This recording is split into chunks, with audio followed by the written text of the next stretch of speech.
नमस्कार। The federal देश में आपका स्वागत है और आज हम चर्चा करेंगे पंजाब के हालात के बारे में, जो कि बहुत ही संकट के दौर से गुजर रहा। पंजाब के कई जिले जो हैं, 20 से ज़्यादा जिले जो हैं, वो बाढ़ से प्रभावित हैं। मवेशी पानी में बह रहे हैं। लोगों का फसल जो है, आपको यूँ कहें खरीफ फसल जो है, पंजाब में इस बार बर्बादी के कगार पर है और इसका संकट खड़ा होने वाला है। लेकिन जान-माल को भी काफ़ी वहाँ नुकसान हुआ है और लोगों को जहाँ-तहाँ जाने के लिए वो मजबूर हो रहे हैं। सरकारी सहायता जिस तरीके से पहुँचने की उम्मीद की जा रही थी, वैसी अभी तक पहुँची नहीं है और इसी पे आज हम चर्चा करेंगे। हमारे साथ प्रोफ़ेसर जगरूप सिंह शेखो, वो जुड़ गए हैं। इस पे हम विस्तार से उनसे समझेंगे पंजाब के हालात के बारे में और क्यों पंजाब में ये बाढ़ आई है। साथ ही साथ हमारे सहयोगी ललित राय भी जुड़ चुके हैं। तो सबसे पहले जगरूप जी, आपसे जानना चाहेंगे, अचानक पंजाब में ये संकट, हमने कई दशकों में ऐसे हालात नहीं देखे। मवेशी बह रहे हैं पानी में, लोगों के फसल बह रहे चले गए, बर्बाद हो गए। ये हालात कैसे पैदा हुए अचानक से पंजाब में?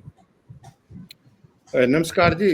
हालात दोनों तरफ से है। एक तो नेचुरल कैलेमिटी तो है ही है, पर ज्यादातर ये मैन मेड है।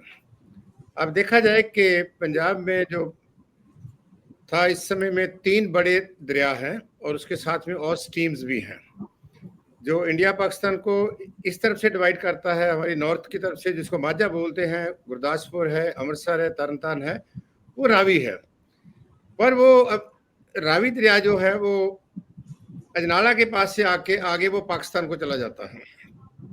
इसी तरीके से ये सतलुज और ब्यास जो 2 दरिया हैं, वो हरी के एक जगह लगती है हमारे अमृतसर से कोई 70 किलोमीटर जो है वो साउथ ईस्ट की तरफ है। तो वहाँ जो आकर दोनों जो मर्ज हो जाते हैं, वहाँ उससे आगे उसको वो सतलुज बन जाता है और फिर उसके आगे फिरोजपुर डिस्ट्रिक्ट इंडियन साइड में है और उस साइड में ओकाड़ा डिस्ट्रिक्ट है पाकिस्तान। वो लास्ट गांव जो है वो हमारा मोहर जसमेर है। यहाँ से ये पानी है, आगे सुलेमान डैम है पाकिस्तान में, उसमें एंटर कर जाता है। अब ये बात है कि इतना ज़्यादा पानी आ गया, एक बात तो ये है। दूसरी बात ये है कि जिस तरीके से हम हमारे जो नेचुरल सोर्सेज हैं, जो हमारे रिवर हैं, उनका रख रखाव नहीं है।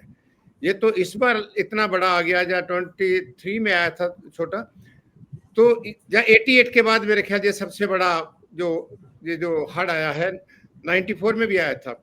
कहने का मकसद ये है कि हमको वो हड़ दिखाई देते हैं जब वो बहुत बड़ी तबाही लेके आते हैं। आमतौर पे हर साल इन एरिया में, जो हमारा पठानकोट का एरिया है, गुरदासपुर का है, अमृतसर का है, उनकी जो वेस्टर्न साइड जो है उस तरफ, और इस तरफ में जो तरनतारन बेल्ट पड़ती है, जहाँ आगे फिरोजपुर है, हर साल हजारों ही जो वहाँ गांव है, छोटे मोटे गांव है, जिनकी छोटा मोटा पानी आ जाता है, फसल खराब हो गई, कम खराब हुई, वो ज़्यादा हमारी नज़र में नहीं आता। तो कारण सबसे ये बड़ा है कि बार बार ये आ रहे हैं। डैम भी आपने बना रखे हैं, डैम की कैपेसिटी भी है, आप एंटीसिपेट नहीं करते हो। आपको पहले पता चल जाता है कि इतनी बारिश होने वाली है, फिर भी आप एक इस तरीके का एंड सिस्टम है कि हमने इतना पानी रखना है और इस तरीके से हम ये सारा कुछ होना है। तो पॉइंट ये है कि जो पंजाब के लोग हैं, जो हर साल इस तरीके की त्रासदी का शिकार होते हैं, वो कहीं एजेंडे में नहीं है, कहीं सरकार के एजेंडे में नहीं है, कहीं कहीं और के एजेंडे में नहीं है।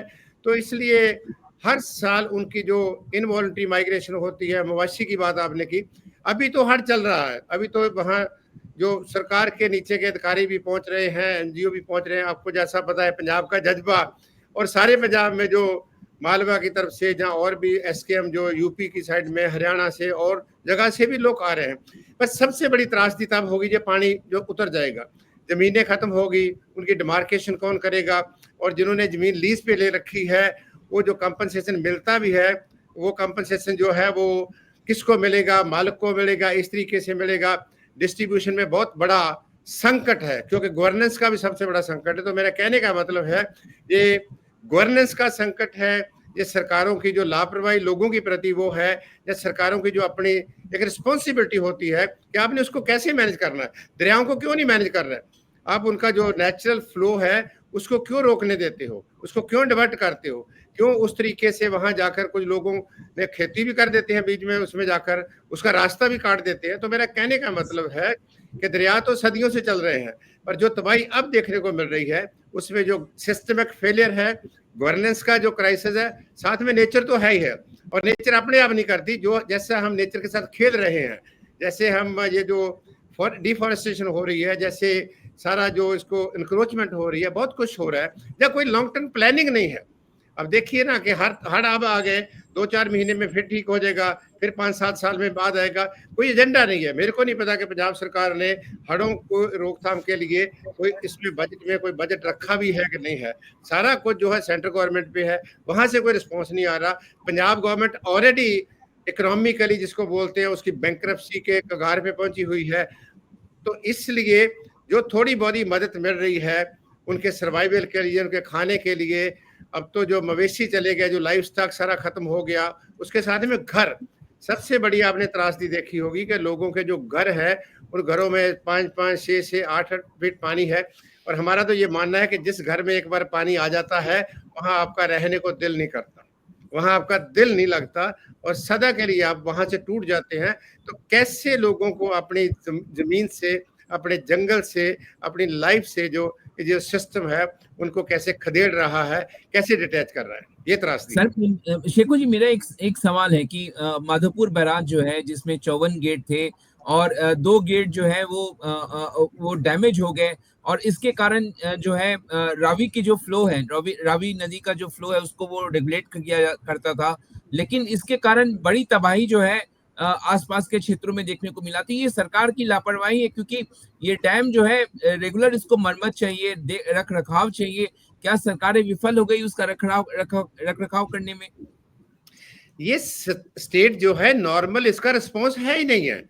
ये स्टेट तब रिस्पॉन्ड करती है जब बहुत बड़ा डैमेज हो जाता है। मैं अभी थोड़ी देर दिल्ली से आ रहा था तो वहाँ हमारे बिजनौर में जो एक पुल है बहुत पुराना 84 का बना हुआ है जो मुजफ्फरनगर को बिजनौर से जोड़ता है, तो वहां उसके 4 जो दूसरे नीचे बेरिंग होते हैं वो पता चला कि किसी ने उसको ग्रीसिंग नहीं की, किसी ने उसको मेंटेन नहीं किया और जब वो बिल्कुल हिलना शुरू कर दिया तब स्टेट ने रिस्पॉन्ड किया। यहाँ भी ऐसे है, जब उसके 52 गेट्स हैं उसको मेंटेन किसने करना है, उसका रख रखाव कैसे करना है। हम तो ये करते हैं कि बना दो, कंस्ट्रक्ट कर दिया, जो उसमें हो गया ले गए, उसके बाद तो खुदा जाने। कोई रेगुलेटरी सिस्टम नहीं है, कोई मैकेनिज्म नहीं है, कोई सेंसिटिविटी जो सरकारों में होनी चाहिए वो मिसिंग है। पॉलिटिक्स तो बिल्कुल for the sake of politics होगी और पॉलिटिक्स तो एक धंधे की तरह हो गया। इसी तरीके से सारी ब्यूरोक्रेसी को पोलिटिसाइज किया जा रहा है। अभी मैं एग्जांपल आपको देना चाहता हूँ पंजाब का, आपको वो एक मैसेज देगा कि वहां एक एमएलए ने जो सरकार के खिलाफ पठान माजरा है उसने इशू रेस किया और उसके खिलाफ केस हो गया। पहले भी वो ऐसे बातें करता होगा और उसके जब उसको सिक्योरिटी विड्रॉ की तो सारे पुलिस स्टेशनों के एसएचओ और सारे जो पुलिस पोस्टों के मुंशी थे वो बदल दिए। ये एक इसका आईना है कि सरकार कैसे काम करती है। क्या वो एमएलए के साथ जुड़े हुए थे, क्या उसको पर्सनल, उसकी ये एक एग्जांपल है। तो यही वो एग्जांपल यहाँ है। तो इसलिए उसका रख रखाव नहीं है, बहुत क्रिमिनल नेग्लेक्ट है। वो गेटमैनों की जिम्मेदारी नहीं थी, उसमें एक गेटमैन ही हमारा बह गया, 1 या 2 मेरे ख्याल वो बह गए, सिल्ट एकदम आया, वो उठे नहीं है। तो इसलिए तो जिम्मेवारी जो है सरकार की, सरकार का मतलब ये है जो लोग रूलिंग में है उनकी जिम्मेवारी बढ़ती है, वो ब्यूरोक्रेसी की फिक्स करे, पर अल्टीमेटली कहीं ना कहीं फिक्स करना होगा। और जो लथार्जिक एटीट्यूड है पंजाब की, आप इससे एग्जांपल ला सकते हो कि सिस्टम कैसे चल रहा है और कैसे चलाया जा रहा है। बिल्कुल शेखू जी, मैं ललित यहाँ पे एक बाइट प्ले कराना चाहूंगा। राहुल गांधी का भी थोड़ी देर पहले एक बयान आया है पंजाब में फ्लड को लेकर, पहले उसको सुन लेते हैं। के कारण बहुत नुकसान हुआ है। जम्मू कश्मीर, हिमाचल प्रदेश और उत्तराखंड में भी बहुत बुरी हालत है। बहुत दुख होता है ये देखकर कि लोग अपने बच्चों को, अपने परिवारों को बचाने के लिए इतना संघर्ष कर रहे हैं। मोदी जी, सरकार की जिम्मेदारी लोगों की रक्षा करनी होती है। आप जल्दी से जल्दी इन स्टेट्स के लिए एक स्पेशल रिलीफ पैकेज तैयार कीजिए और लोगों की प्रोटेक्शन कीजिए। धन्यवाद। तो ललित, मैंने इसलिए ये साउंड बाइट आपको चलाया कि राहुल गांधी का आज बयान आया है। प्रधानमंत्री चाइना से, जापान के दौरे से लौट चुके हैं। इस तरह की त्रासदी, और प्रधानमंत्री का अभी तक पंजाब, हिमाचल में हम देख रहे हैं, जम्मू कश्मीर में आप देखिए वैष्णो देवी का यात्रा रोकना पड़ा, वहां किस तरह के फ्लड के हालात पैदा हुए। अभी तक देश के प्रधानमंत्री इन क्षेत्रों में दौरा करने नहीं गए जहां पे मवेशी पाकिस्तान सीमा को पार करके बह रहे हैं। क्या ये क्योंकि विपक्षी शासित राज्य हैं, क्या इसलिए इन राज्यों को इस तरीके का शिकार होना पड़ा, ये समझ से थोड़ा परे है? मनीष, देखिए, जैसा कि प्रोफेसर साहब ने बहुत ही विस्तार से पंजाब के बारे में जिक्र किया कि दरियाओं नेचुरल कैलेमिटी है। ये इसको क्या है कि आप रोक तो नहीं सकते, लेकिन सवाल ये है कि केवल ये नेचुरल कैलेमिटी ही तक सीमित नहीं है, बल्कि मैन मेड, जिस पर वो काफी स्ट्रेस भी दे रहे थे। और ये हकीकत है कि हिंदुस्तान के किसी भी सूबे की सरकार में ऐसा नहीं कि बाढ़ ये पहली बार आया हो। पीछे 1998 का जो जिक्र हो रहा था, फिर अभी रिसेंट में 2019 के बाद, मतलब ये 2025 से इन 6 सालों में ये तीसरी बड़ी बाढ़ है। 2019 में आया, 2023 में आया, फिर 2025 में। सबसे बड़ी चीज है कि अभी जैसे कि आपने राहुल गांधी का बाइट भी सुनाया, जो है इस बाइट को मतलब सुनने के बाद आप देखिए कि पॉलिटिकल बयानबाजी से ज्यादा नेताओं की कुछ होती नहीं है।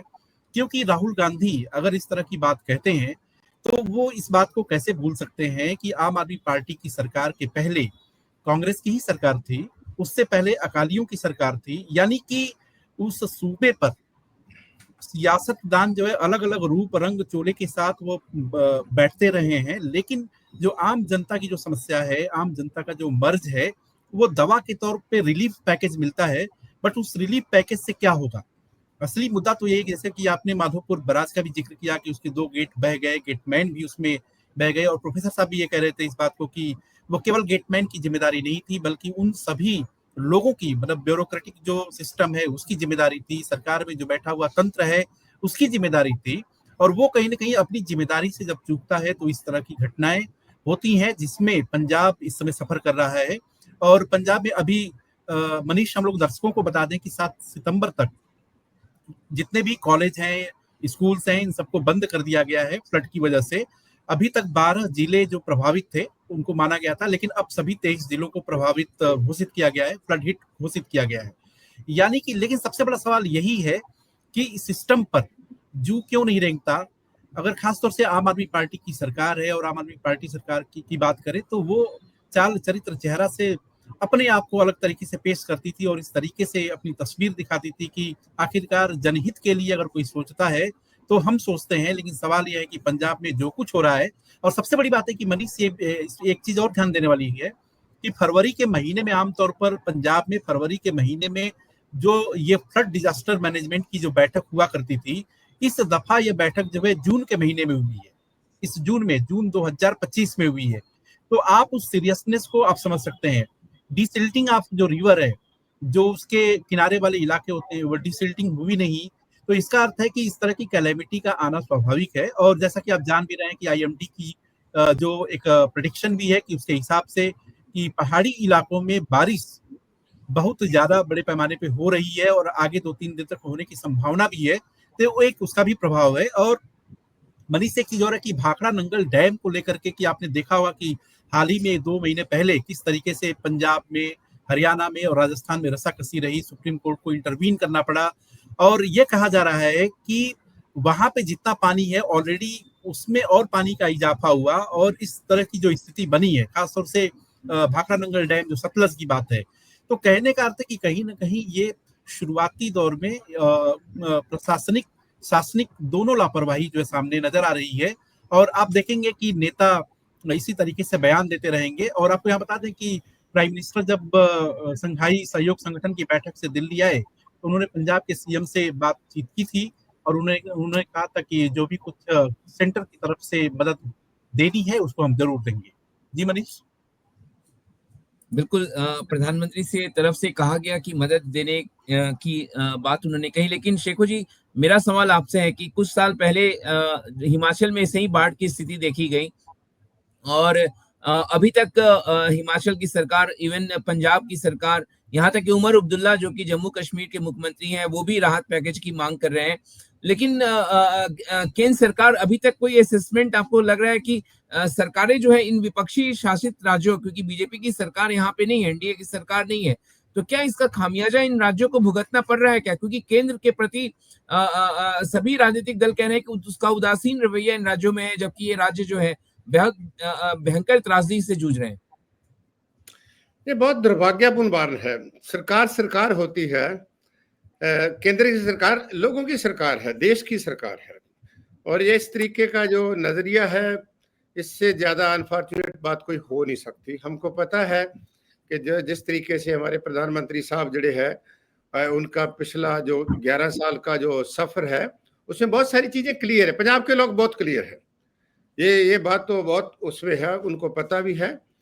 अगर वो कंपनसेट करेंगे तो क्या करेंगे, कितना करेंगे, कहां तक करेंगे। राजनीति, जब आप राजनीति को सामने रख के कोई बात करते हो तो लोगों का भला नहीं हो सकता। मेरे ख्याल मैं ये कह सकता हूं कि पंजाब के लोगों को ज्यादा आस वो इनसे नहीं रखते। ठीक है, उनको चाहिए, वो कोशिश कर रहे हैं, जो नेशनल डिजास्टर प्लान है जो वो बनता है उससे मिलेगा, पर उससे कंपनसेट नहीं होगा। पंजाब में आप देखिए कि जो इनपुट कॉस्ट है खेती की बहुत हाई है, खेती का बहुत बड़ा नुकसान हुआ, व्यापार का भी नुकसान हुआ। पंजाब तो वैसे भी स्ट्रक्चरल विक्टिम है पार्टीशन का, मैं ये बात बहुत जिम्मेवारी से कह रहा हूँ। पार्टीशन देश की हुई थी, उसके बाद लड़ाइयाँ दो देशों के बीच हुई थी, पंजाब ने उसको भुगता है, हर तरफ से भुगता है। उसकी बॉर्डर लाइन में जो है उसको कितना आगे बढ़ा दिया, बॉर्डर पे फेंसिंग हो गई, इंडस्ट्री कोई आ नहीं रही, हम कोस्टल एरिया से बहुत दूर हैं, एम्प्लॉयमेंट है नहीं है, पाकिस्तान के साथ रिलेशन ठीक नहीं है, ड्रग का मसला, बहुत बहुत चीजें, सारा कुछ है उस तरीके से, और दोनों तरफ से मार पड़ रही है। और ये जो जब अब तक तो आ जाना चाहिए था, प्रधानमंत्री जी ने शायद अफगानिस्तान में बहुत अनफॉर्चुनेटली मेरे ख्याल बात चल रही थी कि वहां कोई मेरे ख्याल अर्थक्वेक आया था, उसके बारे में संवेदना जार की, यहाँ भी कर दी, ठीक बात है। पर इंस्टेंटली क्या चाहिए, क्या लोगों की वो जो जरूरत नहीं है, बहुत सारी जरूरत है। सरकार के साथ कोई ना कोई बात की जा सकती है, लोगों को ये पता चले हमको मिलेगा क्या। अब मैं बात बताना चाहता हूँ, जो बॉर्डर एरिया जो हमारे वेस्टली इफेक्टेड है, इस साइड में, अजनाला साइड में, जहाँ डेरा बाबा नानक में, जहाँ फिरोजपुर साइड में, तरन तारण में, पंजाब में कम से कम जो मिनिमम जो कॉन्ट्रैक्ट में खेती करता है उसको 65 to 70,000 75,000 उसको रेंट है उसका, और वो फसल मारी जाएगी, क्या मिलेगा उनको? 8-7 हजार रुपया, 8 हजार रुपया, वो तो उनके जख्मों पे वो नमक छिड़के वाली बात है।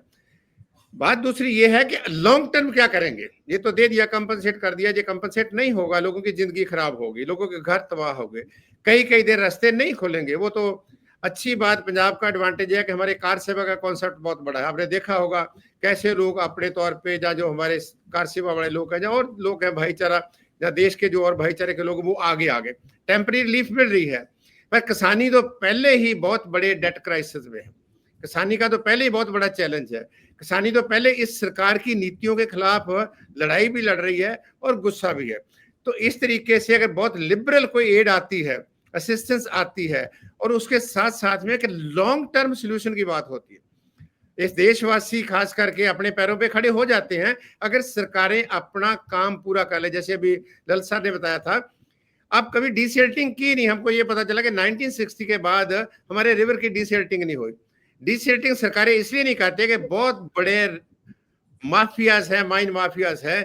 अगर आप डीसिल्टिंग का प्रोसेस शुरू करेंगे तो वो पता नहीं क्या कर दें, क्या उसका इकोलॉजिकल स्ट्रक्चर खराब कर दे, वो भी सरकार की फेलियर है। अगर सरकार अपनी जिम्मेवारी नहीं निभा सकती, उसकी ये पॉलिसी नहीं है, जैसे अभी बोला कि जो फ्लड की मीटिंग होनी चाहिए थी, पहले होनी चाहिए थी, जून में हो रही है, जून में तो बारिश शुरू हो गई थी। तो हमारे पंजाबी में कहावत है कि बरात जो है खड़ी है अपने दहलीज पे, बुए आई जंज विनो कुड़ी दे कान, कि बरात दरवाजे पे आ गई है, अब लड़की के कानों में वो उसे मुंदरी डालने के लिए उसको उसमें छेद कर रहे हैं। ये तो हाल हो रहा है इस तरीके का। मेरा कहने का मतलब है ओवरऑल साडी गवर्नेंस, ओवरऑल साडी जिहड़ी डेफिसिट है, ओवरऑल जिहड़ी नॉन सेंसिटिविटी हैगी है सरकारों की, जो चुने हुए नुमाइंदे, तो वो जो उसमें हो क्या रहा है, लोगों का संस्था के ऊपर ट्रस्ट कम हो रहा है, संस्था आस्ते आस्ते अथॉरिटेरियन बन रही है, स्टेट और ज्यादा कोर्सिव हो रहा है। अब आप जाइए, कोई जाएगा वहां, जो लोग तो काम करते हैं नीचे लेवल, कोई पॉलिटिकल लीडर आता है तो लोग उसके गले में भी पड़ने को तैयार हो रहे हैं। तो कहाँ बैठे थे आप उस समय, क्यों नहीं पहुंचे आप? तो मेरा कहने का मतलब है कि ये जो सारा वर्तारा इस देश में, जनरली पंजाब में जहाँ अपोजिशन लेड गवर्नमेंट है, हिमाचल में कितना बड़ा नुकसान हो गया, आधी सड़कें बह गई उसकी। जम्मू कश्मीर में क्या हाल हो रहा, माता वैष्णो देवी जाते समय कितना बड़ा वो हादसा हो गया, क्या कोई व्यू ढूंढा उसके बारे में? संवेदना कर देनी और बात है, अब लोग चाहते हैं संवेदना से थोड़ा और आगे बढ़ो, कोई प्रैक्टिकल चीज हमको दिखाई जाए जो हमें आस जो है आने वाले समय, ये नहीं कि हड़ बंद हो जाएंगे, हड़ तो आते रहेंगे, कि चाइना में हड़ नहीं आते, यूएसए में, दुनिया भर में हड़ आते हैं, पर वो कोई ना कोई वे ढूंढते हैं कि इसको आगे वाले आने से कम उनका नुकसान मिनिमाइज किया जाए, ताकि लोगों का विश्वास जो है वो सिस्टम पे बना रहे। ये अनफॉर्चुनेट बात है। ये ललित, मेरा एक सवाल है कि देखिए, मैं विजुअल्स देख रहा हूँ हिमाचल में, हिमाचल में जो बाढ़ का पानी जो नदियों के द्वारा जो प्रवाह हो रहा है, लकड़ियां, मतलब बेहिसाब लकड़ियां जो है वो बह रही हैं। इसका मतलब जो जंगल माफिया है उन्होंने लकड़ी काटा, जाहिर तौर पर लकड़ी जिस तरीके से कटा होगा उसका इकोलॉजिकल इफेक्ट पड़ा होगा। एक तो ये सवाल मेरा है। दूसरा सवाल मेरा ये है कि क्या आम आदमी पार्टी की जो पंजाब सरकार है, आपको पता है आम आदमी पार्टी नई नवेली सरकार है, गवर्नेंस को लेकर दिल्ली में हमने देखा, हम दिल्ली में बैठे हुए हैं, यहाँ पे गवर्नेंस मॉडल जो है, पहले तो इमोशनल लोग रहे तो शायद दोबारा उनकी सरकार बन गई, लेकिन क्या प्रशासनिक जो एक होता है ना अनुभव, वो उस सरकार में शायद चलाने में वो नाकाम है, जिसके कारण पंजाब के लोग जो है इतना बड़ा उनको त्रासदी, इतना बड़ा नुकसान झेलना पड़ रहा है और सरकार कहीं ग्राउंड पे नजर नहीं आ रही। मनीष साहब ने जैसा दो सवाल किया, पहला सवाल यह है कि, और प्रोफेसर साहब ने भी जिक्र किया शुरू में ही, कि किस तरीके से डिफॉरेस्टेशन की वजह से इस तरह की घटनाएं हो रही हैं। फैक्टर्स बहुत सारे हैं, लेकिन फ्लड को लेकर के डिफॉरेस्टेशन एक बहुत बड़ा फैक्टर तो है। और सबसे बड़ी चीज है कि आपने जिस हिमाचल प्रदेश में जाकर के कि लकड़ियों के लॉक्स जो है वो पानी में बह करके आ रहे थे, वो इस बात का जीता जागता सबूत है कि कहीं ना कहीं ये पूरी तरीके से शासन के भी स्तर पर, प्रशासन के भी स्तर पर लापरवाही तो है। और वो लापरवाही जो है किसी एक सरकार को आप ब्लेम नहीं कर सकते, बल्कि इसके लिए पूरा इकोसिस्टम ही जिम्मेदार है, भले ही किसी भी दल की सरकार रही हो। जनता के नजरिए से अगर आप देखें, पार्टियों के नजरिए से ये हो सकता है कि आम आदमी पार्टी को बीजेपी ब्लेम करे, बीजेपी को कांग्रेस ब्लेम करे, और ये दोनों लोग मिलकर के कांग्रेस को ब्लेम करें, वो अपना अलग विषय है। लेकिन जनता के हिसाब से ये बात तो तय है कि सभी राजनीतिक दल जो सत्ता शासन में रहे हैं उनकी ये जिम्मेदारी बनती थी, और उन जिम्मेदारी को कहीं ना कहीं वो निभाने में नाकाम रहे हैं, और उसका नतीजा हम सब लोगों को दिखाई दे रहा है। दूसरी अहम बात यह है कि अगर केजरीवाल की आप बात करें तो ये बात सच है कि 10 साल तक दिल्ली की जनता ने मौका दिया, और उसके बाद दिल्ली की जनता को जब ये पता चला कि अब ये शायद व्यवस्था उनके लिए कारगर नहीं है, तो सरकार को बदल दिया। और सबसे बड़ी बात है कि आप देखिए कि 2023 से लेकर के दिल्ली के चुनावी नतीजों के आने तक पंजाब में भगवंत मान की सरकार भी यही कहती थी कि हम पंजाब में दिल्ली मॉडल चला रहे हैं, लेकिन जब दिल्ली मॉडल फेल हो गया, मतलब आम आदमी पार्टी की सरकार यहाँ से चली गई, तो उन्होंने कहा कि भाई दिल्ली मॉडल कुछ नहीं है, बल्कि हमारा अपना पंजाब मॉडल है। तो ये एक शिफ्टिंग है। और सबसे बड़ी चीज है कि राजनीतिक हलकों के साथ साथ आम लोगों में भी ये धारणा तो है कि पंजाब में भगवंत मान केवल कहने के लिए मुख्यमंत्री हैं, वो उस गद्दी पर बैठे हुए हैं, कहीं ना कहीं कोई शासन सत्ता किसी और के जरिए चलाया जा रहा है। तो स्वाभाविक तौर पे जब दो सेंटर बनेंगे, पावर के दो सेंटर होंगे, तो उसके ऊपर एक फ्रिक्शन भी होता है, और उसका सबसे बड़ा फायदा, एडवांटेज अधिकारियों को मिलता है। और अधिकारी जो होते हैं वो अपने नेताओं की बात नहीं मानते, अपने मंत्रियों की बात नहीं मानते, क्योंकि उनको ऐसा लगता है कि एक दरबार में अगर उनकी बात नहीं बनी है तो दूसरा दरबार भी सजा हुआ है और वहां पे जा सकते हैं। तो कहीं ना कहीं अगर देखा जाए तो आम आदमी पार्टी की सरकार, पिछले 10 साल के बाद दिल्ली की जनता ने यह दिखा दिया कि आम आदमी पार्टी कहीं ना कहीं एक धोखे से या किसी मतलब छलावे से, या हो सकता है कि इमोशनल एंगल की वजह से जो है सरकार शासन सत्ता में रही और उसका फायदा पंजाब में भी मिला। लेकिन अब पंजाब की भी स्थिति इस तरफ इशारा कर रही है कि आम आदमी पार्टी जो बहुत कुछ परिवर्तन की बात किया करती थी, वो परिवर्तन सिर्फ इतना सा नजर आ रहा है कि वो वही बातें कर रहे हैं जो कांग्रेस या बीजेपी के नेता किया करते थे। जी मनीष। शिखो जी, मेरा इस सवाल के साथ हम इस चर्चा को खत्म करेंगे। पंजाब में जो आज हालात हैं, क्योंकि आपको पता है खरीफ फसल वहां पे खड़ी थी, अब बाढ़ आ चुका, इसका प्रभाव आप किस तरीके से देख रहे हैं? क्योंकि धान जो है वो फसल बर्बाद हो गया, और इसका प्रभाव पूरे महंगाई पे, अर्थव्यवस्था पे, पंजाब के किसानों पे, पंजाब पे क्या पड़ता हुआ आप देख रहे हैं? और क्योंकि पंजाब में अगर किसानों को नुकसान होगा तो जाहिर तौर पर उसका पूरा जो प्रभाव है वहाँ की अर्थव्यवस्था पर पड़ेगा, लोगों की खरीद क्षमता घटेगी। तो इसका पूरा प्रभाव आप किस तरीके से देख रहे हैं? एक तो इकोनॉमिक प्रभाव की तो आपने बात कर दी। पंजाब एग्रीकल्चरल जो है डोमिनेंट स्टेट है और हमारे पास ज़्यादा कोई साधन नहीं है। थोड़ा बहुत ट्रेड हो सकता था पाकिस्तान की तरफ, वो बिल्कुल आपने मतलब दिल्ली दरबार ने बंद कर रखा है इनकी अपनी लड़ाइयों की वजह से। और कोई वे आउट नहीं है। जैसे आपको पता कि पंजाब पिछले समय में कई प्रॉब्लम से जूझ रहा है, ड्रग्स का इशू भी है, गैंगस्टरिज्म का इशू भी उसमें आ गया, लॉ एंड ऑर्डर की सिचुएशन भी उसमें आ गई। इसका सबसे ज्यादा असर जो है सोशल अनरेस्ट पे पड़ेगा। सोशल अनरेस्ट होगी, इससे डिसबिलीफ बढ़ेगा, लोगों का गुस्सा बढ़ेगा, और जब लोगों का गुस्सा बढ़ता है तो नेचुरली उसका जो इफेक्ट है समाज के ऊपर पड़ता है, उसका जो असर होता है वो इंस्टीट्यूशनल प्रोसेस के ऊपर पड़ता है। कर कुछ नहीं सकते, क्या करेंगे, खत्म हो गया। पहले इंडेटेडनेस है और उसकी वजह से आपने देखा होगा कि सुइसाइड, यही किसान थे जो देश की आज़ादी में देश से पहले थे, बड़े बड़े शासकों के साथ, बड़े बड़े राजे महाराजों के साथ जिन्होंने लड़ाई लड़ी है, देश की आज़ादी में लड़ाई लड़ी है, देश की आज़ादी के बाद जो है देश के लिए लड़ाई लड़ी है, सरहद पे खड़े होके दुश्मन देश के साथ लड़ाई लड़ी है। वही इस होपलेसनेस हेल्पलेस सिचुएशन में पहुंच गए कि उनको सुइसाइड करना पड़ता है और उनको कहीं और ड्रग एडिक्शन की तरफ चलना पड़ता है। तो सामाजिक जो ताना बाना वो तो बिगड़ेगा ही बिगड़ेगा पंजाब अंदर से, और उसको चैलेंजेस खड़े होंगे।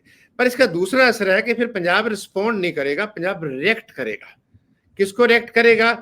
वो जो हालातों को रिएक्ट करूंगा। अब देखिए कि क्राइसिस में कैसे पंजाब इकट्ठा होता है।